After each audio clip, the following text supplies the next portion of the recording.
तो कैसे हो आप लोग। तो इस वीडियो में कर रहा हूँ दो वजह से। एक, मेरे पास बहुत ज़्यादा ऐसा कमेंट्स आता रह रहा है in the last few days कि सर मेरा ओबीसी कैटेगरी है, इतना मार्क्स है, मेरा पोस्ट प्रेफरेंस क्या होना चाहिए। सर मेरा यूआर है, मेरा इतना मार्क्स है, वेस्ट बंगाल के लिए मुझे कौन सी पोस्ट मिलना चाहिए। सर मेरा इतना मार्क्स है, इतना कैटेगरी है, क्या मुझे वेस्ट बंगाल में कोई पोस्ट मिलेगा कि नहीं। तो इतना क्वेरीज मेरे पास आ रहा है, specially for West Bengal, Rajasthan, Delhi. West Bengal का ज़्यादातर आ रहा है और राजस्थान, दिल्ली, यूपी, महाराष्ट्र का भी आ रहा है, लेकिन वेस्ट बंगाल का ज़्यादातर आ रहा है। तो इस वीडियो के थंबनेल से तुम लोग देख ही होगे कि मैंने इस वीडियो में क्या करने वाला हूँ। इस वीडियो में मैं करने वाला हूँ, अगर मैं इस साल सीजीएल 2019 क्वालिफाई किया हुआ होता और मुझे पोस्ट प्रेफरेंस फॉर्म भरना होता, प्रोवाइडेड द फैक्ट कि मुझे पता होता कि मुझे ग्रुप बी कोई पोस्ट मिलने नहीं वाला है, तो if I were to fill only group C post for this year, तो मैं कैसे पोस्ट प्रेफरेंस फिल करता। देखो, मैं तुम लोगों को बोल नहीं पाऊंगा कि तुमको क्या पोस्ट प्रेफरेंस, ये इसीलिए मैं वीडियो कर रहा हूँ। बहुत लोग मुझे पूछ रहे हो कि कैसा पोस्ट प्रेफरेंस भरूँ, कैसे भरूँ सर, ये मेरा please help, please help, please help. देखो, मैं तुमको बता नहीं सकता हूँ कि तुम्हारा प्रायोरिटीज क्या है। किसी का होम पोस्टिंग प्रायोरिटी है, किसी का सैलरी प्रायोरिटी है, किसी का पोस्ट प्रायोरिटी है, किसी का अथॉरिटेटिव पोस्ट प्रायोरिटी है, किसी का आर्मी कैंटीन प्रायोरिटी है। मैं तुम लोगों को बता नहीं सकता हूँ कि तुमको क्या भरना चाहिए। क्या मैं क्या कर सकता हूँ, मैं अपने ऊपर रख के ये पूरा चीज़ तुम लोगों को दिखा सकता हूँ कि मैं अगर इस साल 2019 का सीजीएल क्वालिफाई किया हुआ होता और मुझे सब कुछ पता हुआ होता कि यहाँ पे कितना वैकेंसीज है नहीं है, तो मैं कैसे पोस्ट प्रेफरेंस फॉर्म फिल करता for only group C post, provided in mind, keeping in mind कि मुझे वेस्ट बंगाल में ही पोस्टिंग चाहिए था। ठीक है, तो इस बारे में मैं पूरा इस वीडियो में बताऊंगा। पहले बताऊंगा कि आइडियल पोस्ट प्रेफरेंस क्या होना चाहिए था, पूरा डिटेल में बताऊंगा। फिर तुम लोग नीचे कमेंट करके बोल सकते हो कि तुम लोग ये पोस्ट प्रेफरेंस ले रहे हो कि नहीं ले रहे हो। और इस वीडियो के एंड पे भी मैं दो बोनस टिप शेयर करने वाला हूं, तो जो मेरे वीडियोस देखते रह रहे हो वो जरूर देखना, क्योंकि बहुत ही इंपॉर्टेंट होने वाला है वीडियो। तो बढ़ते हैं वीडियो पे।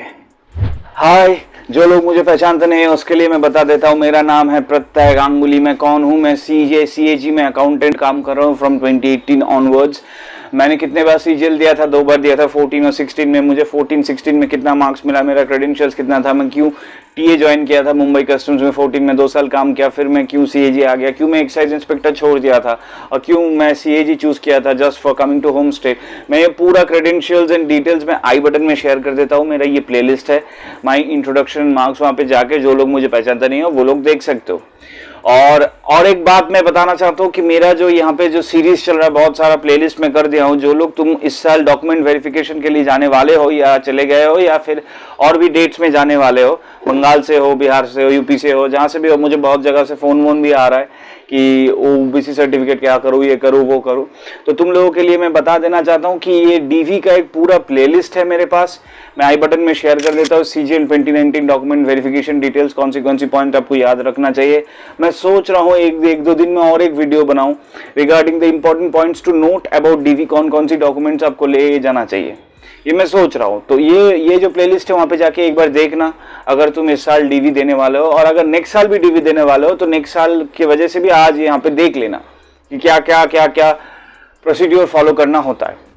और यहाँ पर जो नीचे जो लिंक जाएगा मेड फॉर एसएससी का, Facebook, Telegram, Instagram, Patreon link भी है, वहाँ पे जाके मुझे फॉलो करो, मुझे क्वेरी पूछो। मैं सबका डाउट, सबका हर एक डाउट में कोशिश करता हूँ, सबका डाउट मैं फुलफिल करूँ, सबके क्वेरीज का मैं रिप्लाई करता हूँ। तो अभी बढ़ते वीडियो पे मैं कैसे बताऊंगा, कंप्रिहेंसिव डिटेल्स दूंगा कि अगर मैं इस साल देने वाला था और मुझे सिर्फ ग्रुप सी पोस्ट ही चूज करना पड़ता, तो मैं असेंडिंग ऑर्डर में बताऊंगा कि 5 4 3 2 1 मेरा फिफ्थ लास्ट पोस्ट प्रेफरेंस से फर्स्ट पोस्ट प्रेफरेंस क्या होता अगर मैं इस साल अपियर करता, जस्ट फॉर द सेक कि I wanted to be posted in West Bengal only. अब डिपेंडिंग ऑन द मार्क्स, कि मैं सोच लेता हूँ कि मेरा मार्क्स कट ऑफ से करीबन 30-40 मार्क्स ज़्यादा है और मुझे हर एक ग्रुप सी पोस्ट मिलने का चांसेस है, तो मैं कैसे फॉर्म फिलअप करता, पोस्ट प्रेफरेंस फॉर्म फिलअप करता, वो 5 4 3 2 1 करके मैं तुम लोगों को बता रहा हूँ। तो बढ़ते वीडियो पे, पहली जो पोस्ट में भरता था एकदम लास्ट में, वो क्या है। तो देखो, जो भी तुम लोग बिहार से हो, यूपी से हो, लखनऊ से हो, ये भी वीडियो तुम लोगों के लिए भी है। तो तुम लोग एक थोड़ा सा आइडिया कर लो, क्योंकि मैं जो बोलने वाला हूँ ये बंगाल के लिए सिर्फ नहीं बोलने वाला हूँ, हाँ स्पेशली फॉर वेस्ट बंगाल, क्योंकि वेस्ट बंगाल का कैंडिडेट्स यहाँ पे अगर पोस्टिंग चाहिए तो उन लोगों को कौन सी लेना चाहिए मैं बता रहा हूँ, लेकिन फिर भी you can also opt for your own states also. तो पहली पोस्ट जो मैं लास्ट में भरता था, एकदम लास्ट में, 5th, वो क्या होता, TACBIC। क्यों? फर्स्ट ऑफ ऑल प्रमोशन 10 साल है, सेकेंड ऑफ ऑल सैलरी बहुत खराब है, थर्ड ऑफ ऑल यूनियन बहुत खराब है। 3 पॉइंट्स के लिए TACBIC would have been my last preference. अभी आते हैं 4th पॉइंट में। 4th होता TACBDT। TACBDT is slightly better than TACBIC in a single point की यूनियन स्ट्रांग है तो मुझे थोड़ा सा बेनिफिट्स मिलता, वरना कोई डिफरेंस नहीं है दोनों में। अब यहाँ पे भी 10 साल, यहाँ पे भी 10 साल है। आइडियल केसेस में अगर आप CHSL भी दे रहे हो तो CHSL में आपको TACBDT FBDT तो नहीं मिलता है, लेकिन आपको फर्स्ट प्रायोरिटी DO रहना चाहिए, क्योंकि DO का प्रमोशन स्टेटस और भी फास्ट है in comparison to TACBC and TACBDT। Number 4। Number 3 में क्या भरता, अब से आता है बहुत इंपॉर्टेंट पॉइंट, अब से आता है 2800 ग्रेड पे का पॉइंट, मैं लिख के रखा हूं। नंबर 3 मैं भरता ऑडिटर इन CGDA। ये मैं नंबर 3 में क्यों देता, क्यों मुझे उतना अच्छा नहीं लगता ये पोस्ट। 2-3 पॉइंट है। अब पहले तो पोस्टिंग है कि 2800 ग्रेड पे पोस्ट है तो ये 2400 ग्रेड पे से पहले ही रहेगा, नंबर 1। नंबर 2 है CGDA में बहुत ज्यादा ट्रांसफर्स होता है। अब एग्जैक्ट कितने साल बाद ट्रांसफर होता है, ये अगर कोई डिपार्टमेंट के अंदर नहीं जाएगा तो वो बता नहीं सकता है, लेकिन जितना मुझे पता, जितना मैं शेयर किया हूँ मेरा इस वीडियो में, मैं आई बटन में शेयर कर देता हूँ। अकाउंटेंट्स ऑफ सेंट्रल गवर्नमेंट में सारे अकाउंटेंट का डिटेल्स शेयर किया हूँ, आई बटन में शेयर करता हूँ। तो वहां पे मैं जो बताया हूँ तो उस पॉइंट का लेके ही मैं ये बात बता रहा हूँ कि CGDA में अगर मुझे हर 3 साल, हर 4 साल में being a male candidate also मुझे अगर ट्रांसफर होना पड़ता तो मुझे उतना अच्छा नहीं लगता है, क्योंकि अगर पूरा देश घूम घूम कर काम करना मुझे उतना अच्छा नहीं लगता है। So that's why I choose CAG यहाँ पे आने के लिए। तो CGDA मेरा 3rd प्रेफरेंस ही रहेगा। अभी 2nd प्रेफरेंस क्या रहता मेरा, 2nd रहता सेकंड रहता CAG ऑडिटर। 2nd एक्चुअली क्यों 2nd नहीं, अगर मैं 6th पकड़ू TACBDT, 5th है TACBIC, 5th है TACBDT, 4th है CGDA, 3rd होता, अभी जो अगर मैं 3rd बात बताऊं, 3rd होता मेरा UDC। UDC क्यों, UDC का ग्रेड पे 2800 ग्रेड पे है, ज्यादा है, और UDC का काम डिफरेंट मिनिस्ट्री में डिफरेंट टाइप का है। तो ऐसा नहीं है कि हर एक मिनिस्ट्री का काइंड ऑफ एक ही काम है, और डिफरेंट मिनिस्ट्री अगर है तो डिफरेंट मिनिस्ट्री का डिफरेंट ट्रांसफर पॉलिसीज भी रहता है। जैसे ऑडिट और अकाउंट्स में सिर्फ म्यूचुअल ट्रांसफर ही होता है, CGDA में म्यूचुअल ट्रांसफर नहीं होता है, वहाँ पे जोन लोकेशन भी ट्रांसफर होता है as per request and all. तो UDC मेरे लिए बहुत अच्छा पोस्ट रहता है, और मेरे यहाँ पे एक कमेंट भी किए थे, मैं उसका नाम भूल गया हूँ, जिसका देहरादून में UDC मिला है। वो अगर देहरादून टाइप का जगह पे मुझे अगर UDC पोस्टिंग मिल जाता तो क्या बात है, मतलब बहुत ही बढ़िया स्टेट है। और अगर दिल्ली कोई भी जाने वाले दिल्ली के लिए और उसको अगर देहरादून मिलता है तो पहले तो खराब लगेगा, लेकिन देहरादून में अगर आप रहोगे, उतना हिली एरिया, उतना माउंटेन्स के बीच में, वैलीज के बीच में, हिली जगह पे अगर आप रहोगे तो बहुत अच्छा हो जाएगा life. So UDC would have been my 3rd priority. My 2nd priority, actually UDC would have been my 3rd priority. My 2nd priority would have been auditor in CAG. 2nd priority क्यों मैं बता रहा हूँ, क्योंकि अच्छा post है, authoritative post है, लेकिन कॉन्स क्या है, कॉन्स ये मेन जो कॉन है वो है हर 15-20 दिन में टूरिंग के लिए जाना पड़ता है। लेकिन अभी जो चल रहा है कोरोना की वजह से, जो चल रहा है COVID-19 की वजह से, वो लोग का रोस्टर चल रहा है, वो लोग ज्यादातर आ ही नहीं रहे ऑफिस में। मैं तो देखता रहता हूँ, मुझे मेरा अगर रेगुलर शेड्यूल है जो है अभी, तो वो लोगों को मैं देखता रहता हूँ, दोस्त भी है वहाँ पे, वो लोग आते नहीं है। मतलब एक हफ्ता में 2 दिन, एक हफ्ता में 3 दिन, कोई हफ्ता में 1 दिन, कोई हफ्ता में 2 दिन, फिर मतलब रोस्टर भी चल रहा है, इरेगुलर भी आ रहे हैं, तो यहाँ पे थोड़ा सा स्लैग मिल रहा है वो लोगों को, जो मुझे नहीं मिल रहा है। तो अगर मैं इस साल देने वाला था तो मैं ऑडिटर इन CAG चूज करता, क्योंकि प्रमोशंस भी 3 साल में ही है अभी तक, जो अकाउंटेंट हम लोगों को नहीं मिल रहा है, लेकिन उन लोगों को प्रमोशंस भी 3 साल में मिल जा रहा है। और सीनियर ऑडिटर अगर बन जाते हो तो 4200 ग्रेड पे 60-62 हो जाता है सैलरी, तो अच्छा पोस्ट। अब आते हैं जो मैं पहली पोस्ट जो मैं रखने वाला था, जो मेरा फर्स्ट पोस्ट था इस साल के लिए, जो मैं फर्स्ट पोस्ट होता वो होता CAG accountant. In ideal case मेरा फर्स्ट पोस्ट रहता है CAG अकाउंटेंट, लेकिन इस साल CAG है नहीं, तो इसीलिए मैं रखता CGA अकाउंटेंट। क्यों? क्योंकि जो मेरा जो पर्सनालिटी टाइप है, मैं जैसे काम पसंद करता हूँ, मेरे लिए एक स्टेट में एक जगह में ऑफिस रहना, जाना, काम करना, आना और घर पे रहना, फिर मेरा जो हॉबीज है, पैशंस है, वो फॉलो करना is much more important for me than going into the job every day and waiting for the salary to come at the month end. तो अगर मेरे टाइप का अगर कोई और बंदे हो, तुम बंदे हो, फीमेल हो, मेल हो, अगर तुम्हारा कोई खुद का कोई पैशन है, खुद का कोई मतलब कोई इंटरेस्ट है जो फॉलो करने वाले हो तुम, तो ऑलवेज गो फॉर CGA। काम फिक्स्ड है, वर्कलोड कभी कभी ज़्यादा होता है, कभी कभी कम रहता है महीने में, लेकिन काम करके आप आ जाओगे घर, आने के बाद आपको बहुत टाइम मिलेगा, आपका फैमिली के साथ रह पाओगे, तो उस टाइप का कोई टेंशन नहीं रहेगा कि रहना, खाना वाना, ये सब का कोई टेंशन नहीं रहेगा। दोस्तों में ही रहोगे, मतलब बचपन की दोस्त के साथ रहोगे, तो घूमना फूमना, कभी कोई जगह पे घूमने जाना, विजिट करना, ट्रेकिंग करना, हाइकिंग करना, सब कुछ कर पाओगे if and only if you stay at your home state with your family. तो CGA is a very good post for this year. अगर CAG रहता तो मैं CAG बोलता, लेकिन अगर CAG नहीं है और अगर तुम में से कोई मेरे टाइप के बंदे हो या बंदी हो, जो मेल या फीमेल, जो इस टाइप का मेरे टाइप का हो और घर पे रह के ऑफिस जॉब करके सैलरी आता रहे और मैं अपना काम करता रहूँ, ऐसा टाइप का हो, ज़्यादा एडवेंचरस मत हो in preferably in the work place, तो you should always opt for CGA। तो ये हो गया CGA के बाद।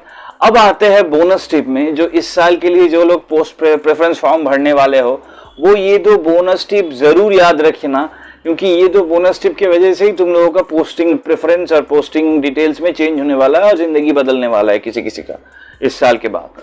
तो बहुत इंपॉर्टेंट पॉइंट मैं दो बताने वाला हूँ। तो बढ़ते हैं बोनस टिप में। देखो, मेरे पास बहुत सारा ऐसा क्वेरीज आया है कि सर मुझे दिल्ली मिल जाए कोई भी पोस्ट है चलेगा, सर मुझे बंगाल में कोई पोस्ट मिलेगा, सर OBC कैटेगरी है क्या मैं जाऊं, सर मेरा कट ऑफ से इतना थोड़ा सा मार्क्स ज़्यादा है तो मुझे क्या कोई पोस्ट मिल सकता है।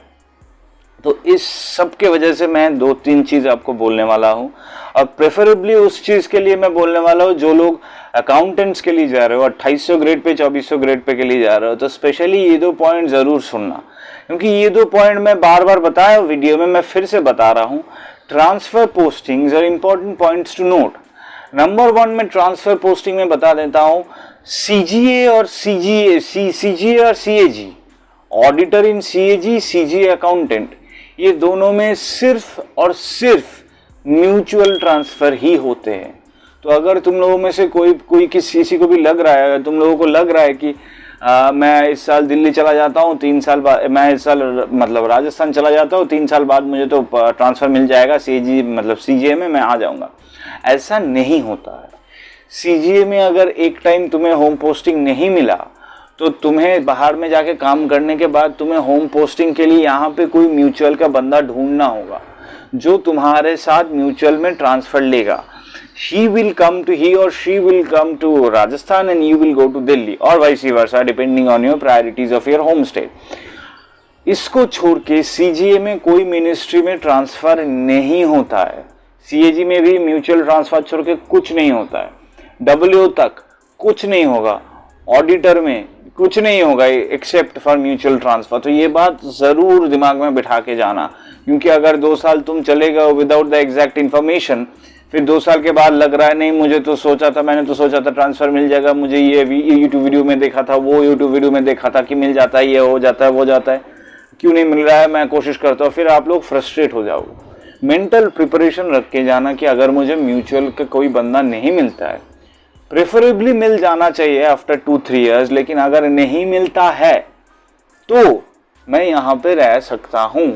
तो that's how I will choose my post preferences और माई सिटी प्रेफरेंसेस। अगर किसी को CJ मिल जाता है, तब अगर आपको स्टेट प्रेफरेंस फॉर्म मांगा जाएगा from the ministry you will be allocated to, तो कौन सी स्टेट मुझे जाना चाहिए वो सोच के फिर बताना, वरना मुश्किल हो सकता है। ये है पॉइंट 1। और पॉइंट 2 है डॉक्यूमेंट वेरिफिकेशन के लिए अगर आप जाने वाले हो इस साल, तो 2-3 चीज़ बहुत ज़्यादा इम्पोर्टेंट से ध्यान रख के जाना, क्योंकि अगर आप लोग ओबीसी हो, एससी हो, एसटी हो, और अगर आपका कोटा सर्टिफिकेट कहीं से कोई साइन हुआ है जो तुम्हें लग रहा है कि ये शायद ये नहीं वैलिड होगा यहाँ पे, तो अगर इस बीच में अगर टाइम है तो जाके वो काम according to the procedure given in the notification वो काम करके फिर लेके जाओ। वरना अगर आप सोचते रहोगे कि नहीं मेरा जो यहाँ से साइन होके आया, अगर ब्लॉक से नहीं साइन हुआ है, अगर तहसीलदार से साइन हुआ तो भी चल जाएगा, ऐसा टाइप का अगर आपका है तो इस रिस्क में मत जाओ, क्योंकि हो सकता है कि आपको प्रोविजनल अपॉइंटमेंट में भेज देगा, और प्रोविजनल अपॉइंटमेंट के बाद अगर आपको मिनिस्ट्री एलोकेट होता है तो मिनिस्ट्री के अंदर आपको बहुत हासिल करना पड़ेगा। मुझे बहुत फ़ोन्स आया है इसके लिए, सर मेरा ओबीसी है, मेरा सर्टिफिकेट इससे साइन हुआ है लेकिन ये तो नहीं ले रहा है, वो दूर वाला साइन ले रहा है, मैं क्या करूँ। तो इसीलिए मैं तुम लोगों को बोल रहा हूँ एकदम पूरा डिटेल में पढ़ लो नोटिफिकेशन पढ़ के जहाँ जहाँ से साइन लगेगा वो लेके जाओ। ले जाने के बाद अगर टाइम है, अगर 20 तारीख है, 22 तारीख है, अभी भी टाइम है तो कर लो जितना जल्दी हो सके और करके लेके जाओ, वरना बाद में हासिल होना पड़ेगा। ऐसा नहीं है कि आपका कैंडिडेचर कैंसिल हो जाएगा, लेकिन बाद में हासिल करना पड़ेगा। ठीक है, तो ये 2 बोनस टिप बहुत ही ज़्यादा इंपॉर्टेंट से ध्यान रखना, फिर जाना। ठीक है, तो आज का वीडियो यहीं तक ही था। होप कि मैं आप लोगों को, तुम लोगों को बहुत ही ज़्यादा यूजफुल इन्फॉर्मेशन शेयर कर पाया हूँ। जो लोग भी डीवी प्रोसेस पूरा इंटर सितंबर महीने में चल रहा है, डीवी प्रोसेस में ध्यान से देना, बहुत इंपॉर्टेंट से पोस्ट प्रेफरेंस फॉर्म जो है वो भर के लेके जाना। ऑनलाइन में भी मिलता है, वहाँ पे जाके भी 1-2 अगर आप मतलब रिक्वेस्ट करोगे आपको मिल जाएगा। आपका खुद का साइन चाहिए, गेजेटेड का एटेस्टेशन भी चाहिए, सेल्फ का भी चाहिए। तो ये सब का पॉइंट लेके मैं एक नेक्स्ट वीडियो में आता हूँ। ये सब अगर तुम लोग बोलोगे तो एक नेक्स्ट वीडियो में बना देता हूँ क्या क्या होता है। वरना ये सब ध्यान बहुत इंपॉर्टेंट से ध्यान रख के फिर जाना। आप लोगों का एडमिट कार्ड कॉल लेटर में सब कुछ लिखा है, और अगर कोई तुम में से कोई हो जिसका एडमिट कार्ड कॉल लेटर मिल गया है तो मुझे आपका नाम, रोल नंबर हेजी करके कौन कौन सी डॉक्यूमेंट तुम लोगों को से मांगा गया है वो अगर मुझे भेज सकते हो इन माई इंस्टा, फेसबुक और Telegram group, it would be very nice of you, very helpful of you. तो मैं सब लोगों के साथ ये शेयर कर पाऊंगा, क्योंकि मेरा तो रोल नंबर है नहीं तो मुझे तो एडमिट नहीं मिलेगा। तो तुम लोगों में से अगर किसी को एडमिट मिला है तो वो नाम और रोल नंबर और ऑफिस और ठिकाना विकाना वो सब हेजी करके मुझे भेजो। मैं एक बार शेयर करता हूँ, एक वीडियो में इंटर वीडियो वैसा करता हूँ। और अगर अब तक फॉलो नहीं किया हो तो मेड फॉर एससीसी का लिंक है, फेसबुक, इंस्टाग्राम, टेलीग्राम, जाके फॉलो कर लेना और मुझसे डाउट्स पूछना। और सब्सक्राइब नहीं किया तो सब्सक्राइब कर लेना, लाइक वाइक कर देना अगर अच्छा लगे तो ठीक है। होप कि मेरे साथ बने रहोगे, स्टे ट्यून्ड रहो। बहुत इंपॉर्टेंट इन्फॉर्मेशन मैं लेके आता हूँ तुम लोगों के लिए। और अभी तक अगर सब्सक्राइब नहीं किया हो तो you know what to do, subscribe, like and comment and show your support to this channel। तो बढ़ते हैं नेक्स्ट वीडियो में। Until then, ta-ta, good bye, all the best. Hope you get the best post. बहुत ध्यान से करना क्योंकि this is about to change your life। Ta-ta, good bye, all the best. Meet you in the next video guys।